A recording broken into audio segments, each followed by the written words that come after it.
graças a Deus. Graças a Deus que esse dia chegou. Você pode dizer graças a Deus? Quando o pastor Marcos falou assim, olha, dia 17 de fevereiro você vai iniciar uma série de 4 mensagens. Nossa, ele disse acho que um mês antes. Isso dentro de mim já começou a criar uma ansiedade para que esse dia chegasse. Aí você começa a estudar, você começa a falar com Deus, e aquele dia nunca chega. Mas graças a Deus que esse dia chegou. Porque o Senhor vai tratar conosco uma série de mensagens, 4 mensagens sobre transformação. O Senhor quer tratar dentro de nós uma transformação no nosso ser, uma transformação no mais íntimo, no mais profundo sobre nós. Não uma transformação superficial, não é um livro de autoajuda, mas é a Bíblia, a palavra de Deus, que é um livro, que é uma espada, que penetra sobre nós. Nós vamos sermos transformados pelo Senhor. Você pode dizer, eu vou ser transformado pelo Senhor. E hoje nós só daremos início a esse processo. Nós daremos início à série de mensagens. Nós vamos falar sobre Pedro, sobre Paulo, sobre Moisés, sobre Abraão. Então nós vamos falar sobre a vida de 4 homens. De 4 homens que trabalharam na obra de Deus. 4 homens que se colocaram à disposição em um encontro com o Senhor. Mas nós vamos tratar a vida deles. Mas para tratar a nossa vida, para tratar conosco, nós vamos ouvir eles. Nós vamos ouvir a história deles. Nós vamos conhecer o temperamento deles. Mas o Senhor quer tratar conosco, comigo e com você. Então nós seremos ministrados, nós seremos tratados. O Senhor irá mexer dentro de nós. Serão 4 ministrações, para que nós possamos o quê? Sermos pessoas controladas pelo Espírito de Deus.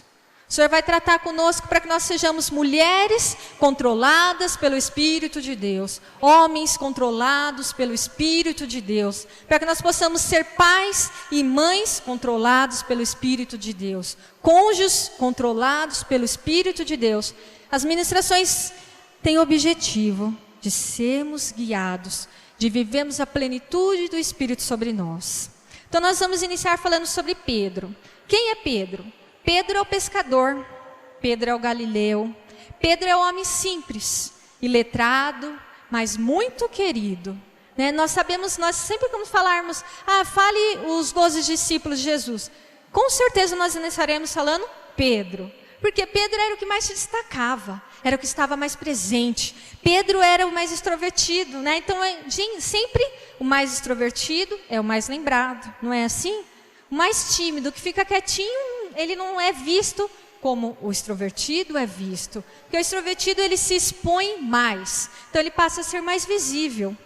Agora, Pedro, ele é o sanguíneo. Pedro é o sangue quente.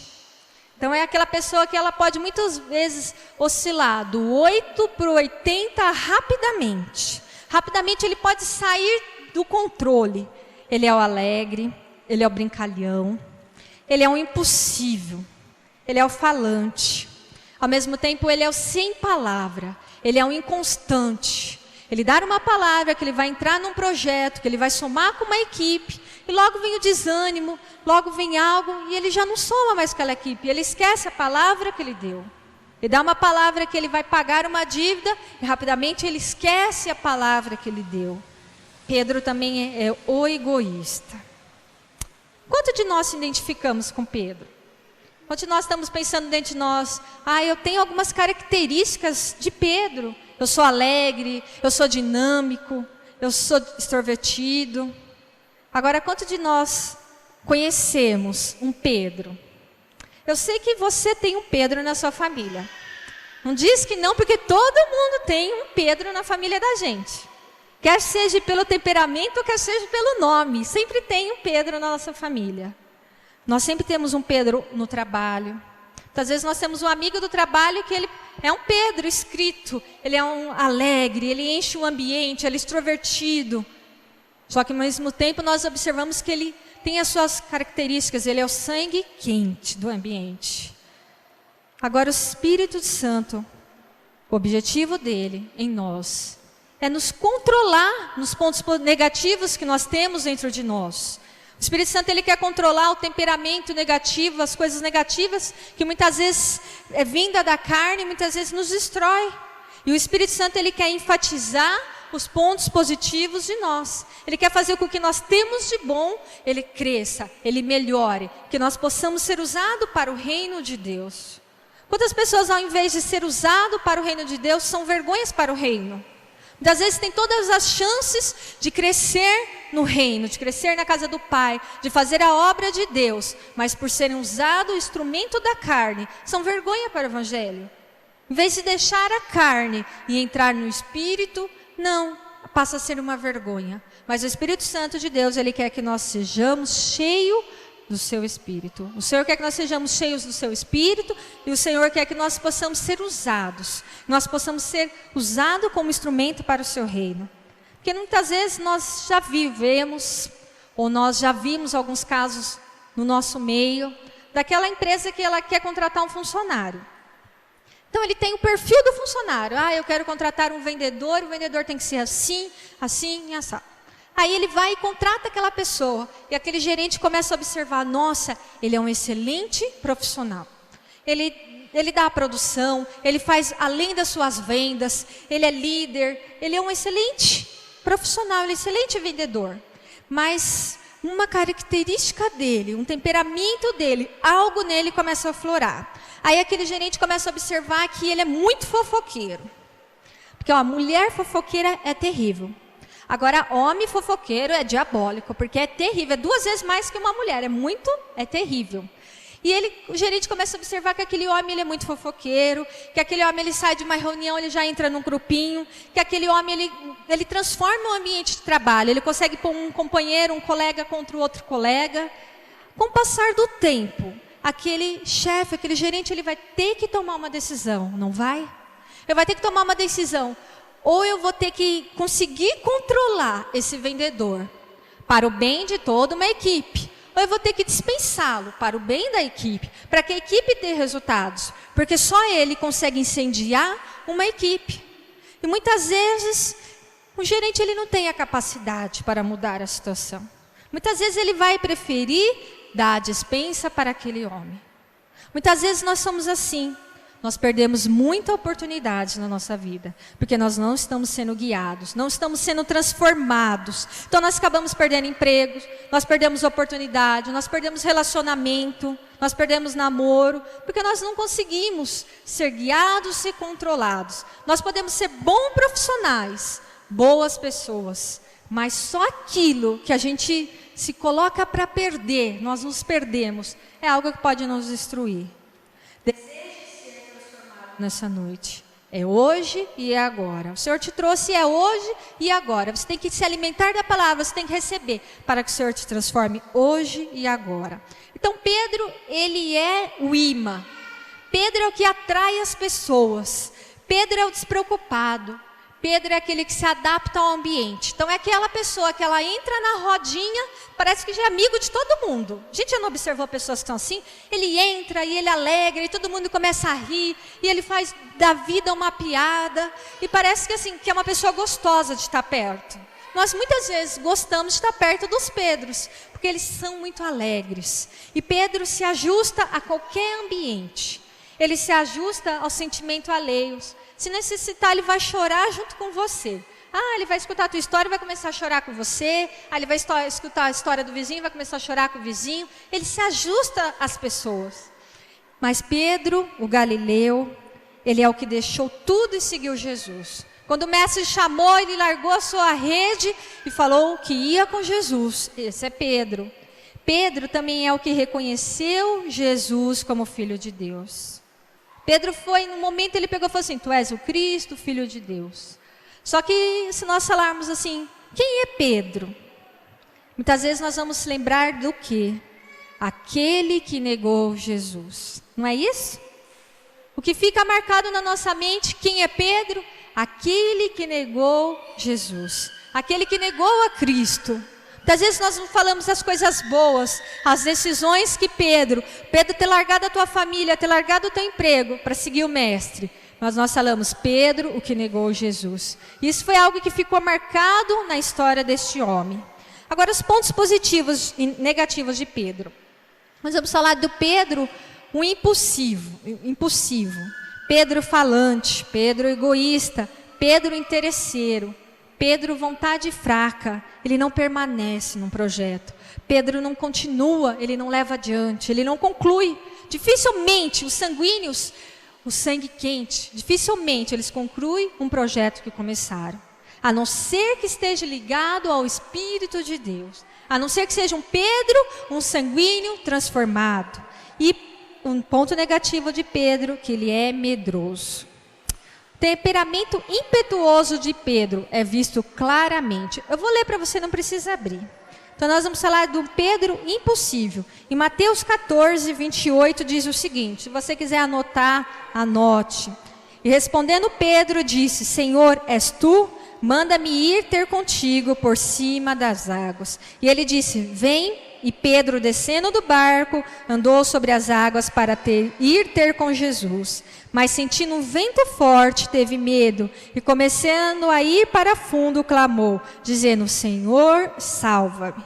Então esse é o sanguíneo, esse é o Pedro, o impossível. Quando o mestre está no meio da noite, eles não sabem, os discípulos têm medo de saber de quem era que estava vindo. Ele fala, se és tu, Jesus, mande-me ir contigo. E o Senhor Jesus fala, vem. Então nós pensamos assim que ele era um homem de fé. Não, Pedro era impossível. Ele não pensava antes de realizar. Então ele ia e fazia. Então me manda aí. Ele desafiava. Não era uma atitude de fé. Porque quando veio um vento, ele teve medo. Então se fosse fé, mesmo com o vento, ele estaria ligado em Jesus. Ele estaria olhando para o mestre e ele continuaria caminhando sobre as águas. Então nós não podemos confundir fé com impossível. Quando um ser que não pensa, ele não teve fé, ele agiu sem pensar. Ele saiu do barco, ele começou a andar, mas quando veio o vento forte, ele não estava olhando para Jesus. Quando veio o vento forte, ele ficou com medo e ele começou a afundar e teve que clamar por Jesus.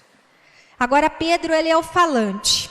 Nós vamos analisar na palavra de Deus o que então disse Pedro. Ele é repetido mais vezes do que a fala de todos os discípulos de Cristo. Só essa palavra, então disse Pedro. Porque ele era falante, ele falava demais, ele falava pelos cotovelos. Ele é aquela pessoa que muitas vezes os discípulos falavam assim, fala aí Pedro com Jesus. É aquele que a gente coloca para perguntar no nosso lugar, né? Porque se tiver que levar, o mestre reclamar, ele já estava acostumado. Porque ele falava o tempo todo. E ele pôde trazer uma revelação. Quando guiado pelo Espírito. No momento que Pedro era guiado pelo Espírito, ele podia falar coisas boas, coisas certas. E ele teve um momento que Jesus falava assim, estão dizendo que eu sou Elias, estão dizendo que eu sou o profeta. E vocês? Quem diz que sou? Aí Pedro, ele usado pelo Espírito, ele diz, tu és o Cristo, o Filho do Deus vivo. E Jesus, ele olha para Pedro e fala, olha, não foi carne, não foi sangue que te revelaste, mas foi o meu Pai, veio do alto a revelação. Naquele momento, Cristo pega e fala assim para ele, tu és a pedra, tu és o fundamento. Ele recebe um alto elogio dado por Cristo a ele, porque ele foi usado pelo Espírito. Mas passado algum tempo, esse mesmo Pedro, guiado na carnalidade, na carne, ele recebe a mais severa repreensão dada por Cristo até aquele momento. Cristo está falando para todos os discípulos, eis que eu terei que passar pelas aflições, eis que eu terei que entregar o meu corpo, coisas irão acontecer. E esse mesmo Pedro, ele muito fala, e ele pouco se dá a ouvir. Ele muito quer falar, mas ele não prepara para se calar e ouvir Jesus. E Jesus, ele está explicando, Jesus, ele fala, eis que eu vou, mas eu volto. E ele não consegue entender. E a carne dele começa a aflorar, o egoísmo de ter que deixar o mestre começa a se debater dentro dele. E ele começa a querer repreender a Jesus. Isso está em Mateus 16, 21. Anote aí. Quer dizer o seguinte. Desde então começou Jesus a mostrar aos seus discípulos que convinha ir para Jerusalém, para padecer muito dos anciões, dos principais dos sacerdotes e dos escribas, e ser morto e ressuscitar ao terceiro dia. Pedro, tomando-o da parte, começou a repreendê-lo, dizendo: Senhor, tem compaixão de ti, de modo nenhum te acontecerá isto. Porém, voltando-se, disse a Pedro Jesus: Para trás de mim, Satanás, que me serves de escândalo, porque não compreendeis as coisas que são de Deus, mas só as coisas que são de homem. Jesus fala assim: para trás de mim, Satanás, você é escândalo, você não está ouvindo, você não está entendendo que convém que eu vá. Porque se eu não for, não serão salvos. Se eu não for, o Espírito Santo não voltará. Convém que eu vá para um processo. Eu vim somente para isso tinha que acontecer. Mas Pedro na carne, Pedro no egoísmo, ele fala: não, Jesus, não vá. Esse era um Pedro que muito falava e pouco se dava a ouvir. Esse é um Pedro que na sua carnalidade, no seu egoísmo, ele quer o mestre para si. Ele não consegue entender que Jesus voltaria. Esse é Pedro. Pedro também é um interesseiro. Pedro, ele aproveita as oportunidades para deixar as deixas que ele quer e fazer as perguntas que ele queria.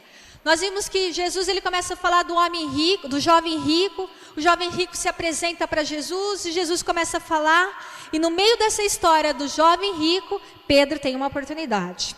Aí o Pedro, o interesseiro, ele diz o seguinte: e nós deixamos tudo para te seguir, o que receberemos? Esse era Pedro, o sanguíneo. Esse era Pedro que não pensava, ele aproveitava a oportunidade para falar. Eu acho que todos os discípulos queriam saber a resposta disso, evidente. Mas como tinha um Pedro para perguntar, melhor né? Só Pedro que levaria a resposta. Pedro, ele é aquele que negou a Cristo. De todos os atributos, de todos os benefícios, nós ouvimos falar sempre daquele que negou a Cristo. Do momento mais crucial da vida de Pedro, é o momento que ele negou a Cristo, até então.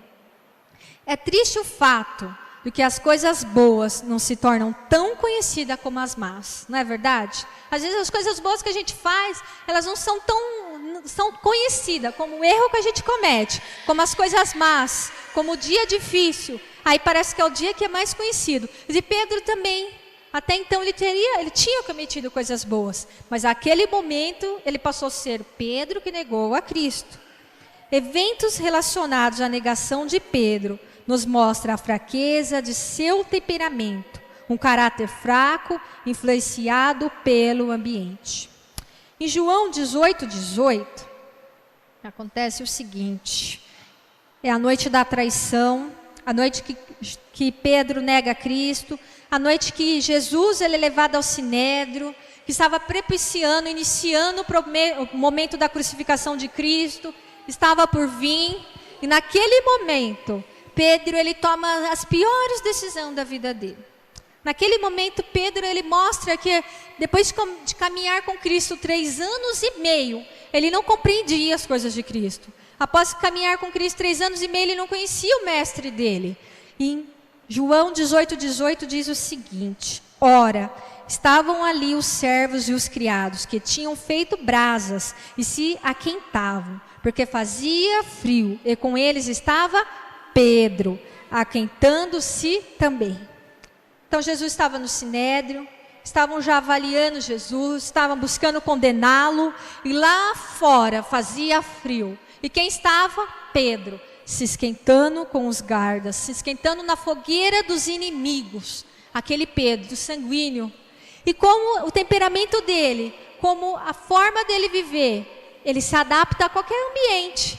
Ele estava sentado entre os inimigos. Ele estava sentado na horda dos escarnecedores, num ambiente de perigo. Ali estava Pedro. E ele se esquentava durante aquela noite com os inimigos. Por que ele não estava com os 12? Por que ele não estava junto com os outros discípulos?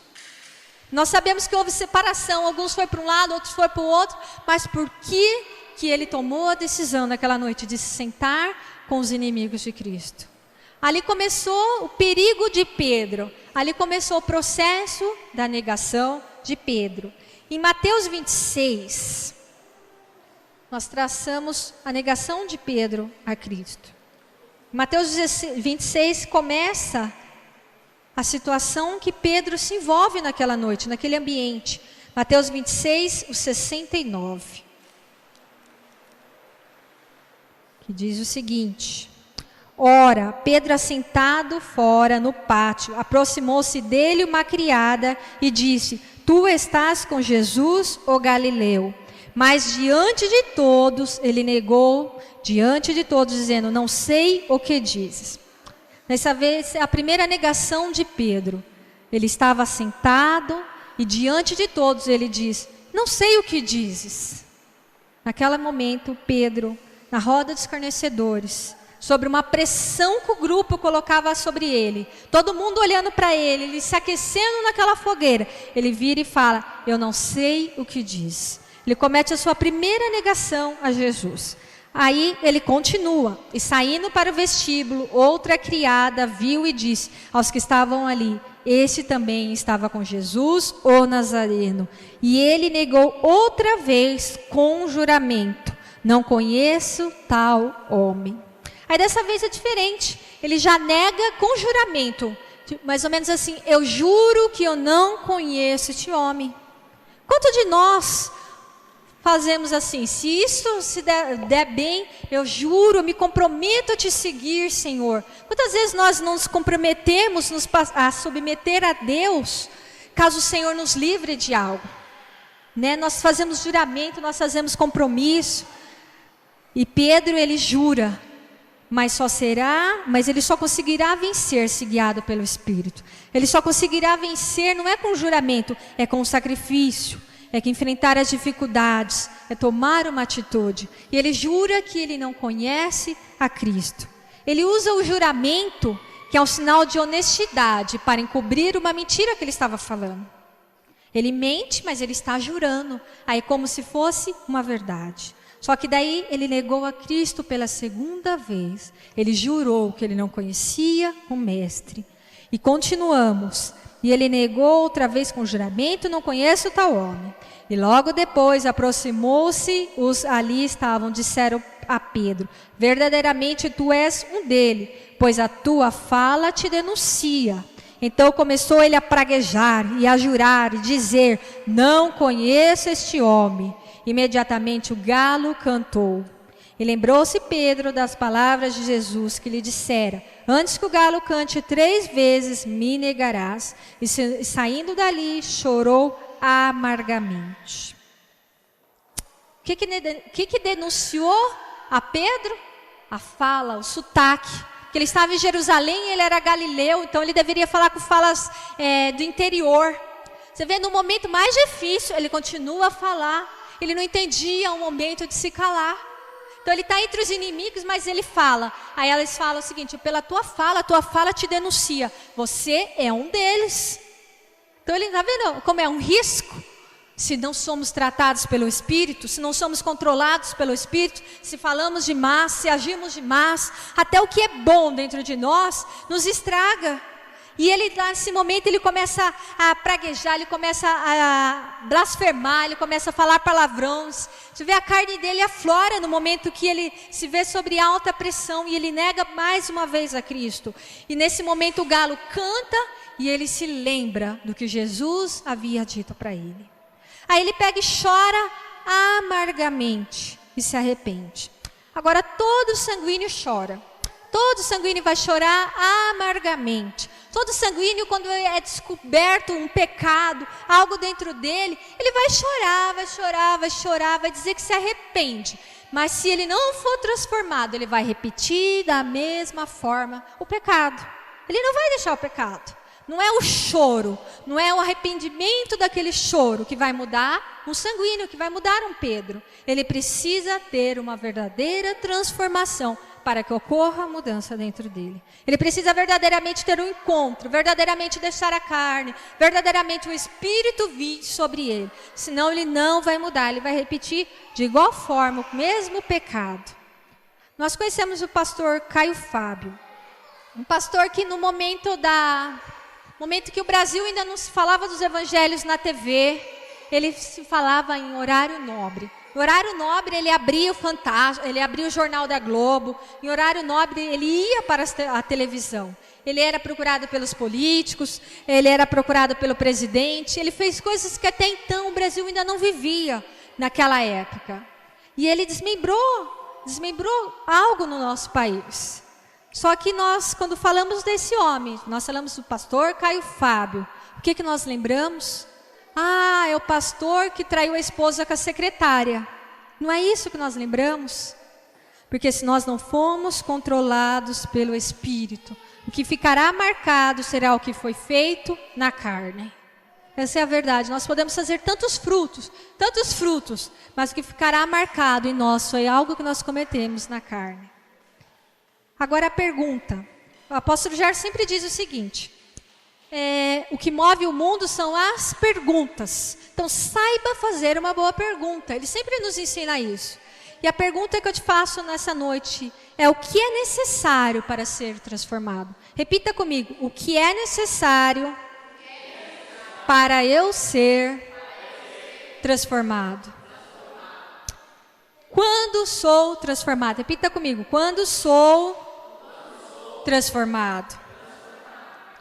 Como sou transformado? Repita comigo: como sou transformado? Primeira coisa que eu quero que você entenda, que a transformação que o Senhor quer para nós durante essas 4 mensagens, que vão se iniciar somente na nossa vida, um processo de transformação, mas ele é contínuo, ele é para uma vida toda. A primeira coisa que eu quero que você entenda é que primeiro ele é para quem quer. Então ele só é para quem quer ser transformado, para quem está perdendo oportunidade, para quem está perdendo bênção, para quem está sentado aqui e fala assim: realmente, muitas vezes eu estou sendo mais usado pela carne do que pelo Espírito. Muitas vezes eu estou sendo mais guiado e agindo e tomando atitudes pela carne do que pelo Espírito de Deus. E realmente eu estou perdendo bênção, realmente eu falo demais, eu não estou conseguindo escutar, realmente eu não estou conseguindo viver a promessa de Deus para a minha vida. Então, primeiro, somente é para quem quer. Se você está aqui e está falando assim: está tudo bem comigo. Está tudo bem comigo. Então, não é para você essa palavra. Então, você não precisa ser transformado. Precisa querer. Precisa querer. Dentro de você precisa dizer assim: eu quero ser transformado. Eu preciso. Eu estou perdendo. Não estou conquistando. Eu não estou indo adiante. Então, você tem que querer. Pedro, ele só foi transformado quando ele teve uma visão completa de si. Porque muitas vezes nós conseguimos identificar as características boas que nós temos dentro de nós. E nós não olhamos o que nós temos de ruim. Nós apontamos para o próximo, falamos: fulano é assim, assim, assim, tem esse defeito, esse defeito, esse defeito. Mas nós não conseguimos achar os defeitos dentro de nós. Pedro, ele só foi transformado quando ele se olhou, ele se avaliou, ele teve uma visão completa da vida dele, do que ele estava caminhando, dos anos que ele caminhava com Cristo, o quanto ele tinha mudado, o quanto ele não tinha mudado. Então ele só foi transformado com uma visão completa. Então, para ter uma transformação, é necessário uma visão completa de si. Repita comigo: uma visão completa de mim. Ele só foi transformado quando ele sentiu vergonha, quando ele sentiu um constrangimento do que ele tinha feito. O processo de transformação de Pedro começou no final do caminhar de Cristo para com ele. Jesus estava indo para a morte e Pedro começa a ser transformado no momento da negação dele. E ele começa a ter um constrangimento, uma vergonha, um entendimento do período que ele caminhou do Cristo e o quanto ele tinha mudado ou não. Ele só é transformado quando ele tem um verdadeiro arrependimento dos seus pecados. Ele só é transformado quando ele está no lugar certo para ter um encontro com o Mestre. Então, primeira coisa, eu só sou transformado quando eu tenho uma visão completa de mim. Eu só sou transformada quando eu tenho vergonha do que eu tenho cometido, da maneira que eu tenho vivido, quando eu sou constrangido, até mesmo constrangido pelo Espírito da forma que eu estou vivendo. Eu só sou transformado quando eu tenho verdadeiro arrependimento, quando eu tenho nojo do meu pecado e eu digo: eu não vou cometer de novo, eu não vou cometer esse erro novamente. Eu falei que eu não deveria, eu fui guiado de uma forma errada e eu vou mudar. Então você tem que ter um verdadeiro arrependimento do seu pecado. E eu só sou transformado quando eu estou no lugar certo. Eu só sou transformado quando eu paro para ter um encontro com o Mestre. Pedro sabia que Jesus iria ressuscitar e após ele ser ressuscitado, que ele ia voltar para ter com os discípulos. Aí, agora, o novo Pedro, passando por um processo de transformação, ele está no lugar certo. Ele não está mais entre os inimigos, ele está entre os 12 discípulos. Ele está entre os discípulos. Ele chega porque ele sabe que o mestre voltará. Por que Judas não foi transformado? Porque ele não passou por esse processo. Judas não quis. Judas preferiu lançar sobre ele a própria morte. Ele não quis estar no lugar para ter cura. Ele não quis estar diante do mestre. Ele não quis ter o concerto com o mestre. Essa foi a diferença de Judas para Pedro. Pedro, ele foi no lugar certo. E hoje você está no lugar certo. Repita comigo, eu estou no lugar certo. Você está no lugar certo, você está na casa do Pai. Você está no lugar de transformação, no lugar de mudança, no lugar de palavra e de vida. Agora nós somos transformados quando nós recebemos completamente o amor de Cristo. Quando nós nos entregamos, quando nós mergulhamos, quando nós nos alimentamos do amor de Cristo. É só o amor de Cristo, é só Cristo que vai nos transformar. É só o Espírito dele e a sua plenitude que vai nos transformar. Agora, para ter um encontro com o Mestre, nós necessitamos querer. Agora, esse processo começou na negação e o processo final. Nós estamos indo para a parte final. O processo final na vida de Pedro ocorre quando Jesus volta. Ele ressuscita. E ele aparece às mulheres, e ele fala com as mulheres, e depois ele vai com os discípulos. E quando ele vai lá, Pedro lá está. Naquele momento, Jesus ele traz a cura sobre a vida de Pedro. Naquele momento ele já encontra um novo Pedro. Essa que é a verdade. Quando Jesus chega para curar Pedro, ali já existe um novo Pedro.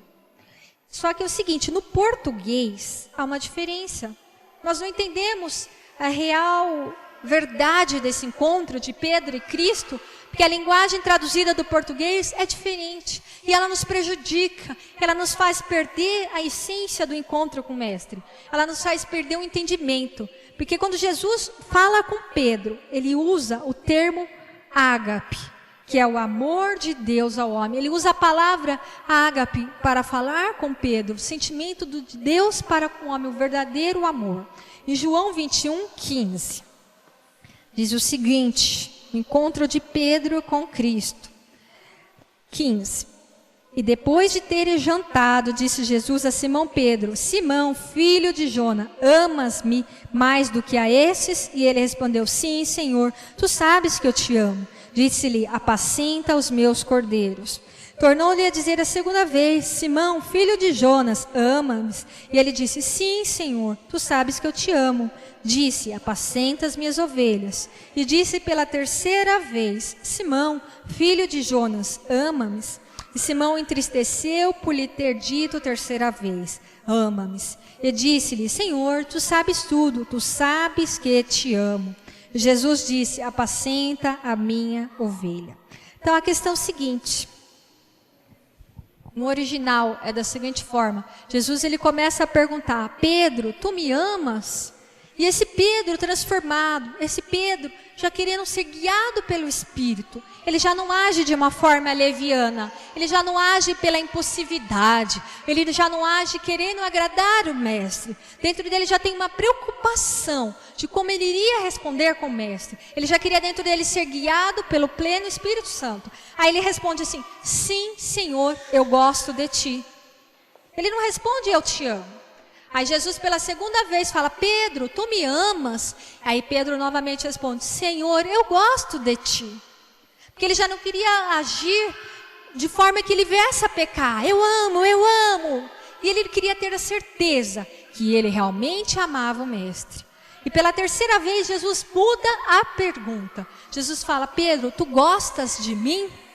E nesse momento Pedro, ele fica magoado, ele se entristece, porque o Mestre pergunta de forma diferente. Aí ele para e ele diz, Senhor, tu sabes que eu te amo. Já não é um Pedro impossível, já não é um Pedro oba-oba, sangue quente. Ele já é um Pedro guiado pelo Espírito. Ele tem medo de pecar contra o Espírito, ele tem medo de pecar contra Deus. Ele já é um Pedro que ele já não confia somente em si. Ele queria ter realmente um encontro. Ele queria realmente ser dependente do Espírito de Deus. Ele não confia nas suas emoções, ele não confia em si. E ele fala pela terceira vez, Senhor, eu te amo. Somente na terceira vez que ele fala que ele realmente amava Cristo. Porque ele queria ser um Pedro agora que ele ia mostrar o seu amor pelos seus atos. Através dos atos, da sua atitude, ele ia mostrar a Cristo que o amava. E Jesus fala, se você me ama, então apacenta as minhas ovelhas. Se você me ama, faça a minha obra, continue a caminhar, cresça, viva o que eu tenho para ti. Apacenta e cuida das minhas ovelhas. Já era um Pedro transformado. Era um Pedro que já estava buscando ser cheio do Espírito Santo. E nós sabemos que quando Pedro passa a ser guiado pelo Espírito Santo, há uma grande transformação sobre a sua vida. A carne já não o domina, mas ele vive a plenitude do Espírito. A esse Pedro que vive a plenitude do Espírito, ele faz uma pregação e 3.000 vidas, 3.000 homens, mulheres são convertidas à palavra de Deus. 3.000 vidas têm um encontro com Cristo. Aí ele começa a trazer cura sobre as vidas. Ele é o que ressuscita enfermos. Ele ressuscita os mortos. Ele passa a ter coragem. Já não é mais um Pedro medroso, mas é um Pedro da plenitude do Espírito. Ele passa a ter coragem perante os sacerdotes. Ele vence a prisão. Ele é humilde. Ele é constante em oração. Ele tem dentro de si uma ousadia. Então ele é um Pedro que começa a ser o apóstolo Pedro. O apóstolo de Cristo, ganhador de vidas para o reino. Mas quantas vezes nós não nos esbarramos como Pedro? Momento decisivo da nossa vida. Parece que tudo vai dar certo e tudo desaba. Parece que nós vamos ser promovidos e nós somos demitidos. A gente está um dia em casa falando que vai ser promovido, que tudo vai dar certo. Aí no outro dia a gente chega falando para a família que nós somos demitidos. Quantas vezes nós não agimos como Pedro na nossa vida? Um Pedro de discípulo virou novamente um Pedro pescador de peixes. Pedro pescador. Quando Cristo queria fazer dele o Pedro apóstolo. Ele por um momento, ele quase perdeu o que Cristo queria para a vida dele. Mas ele para, ele se reconhece, ele se analisa, ele busca e ele quer o mestre. E ele para um momento de conserto.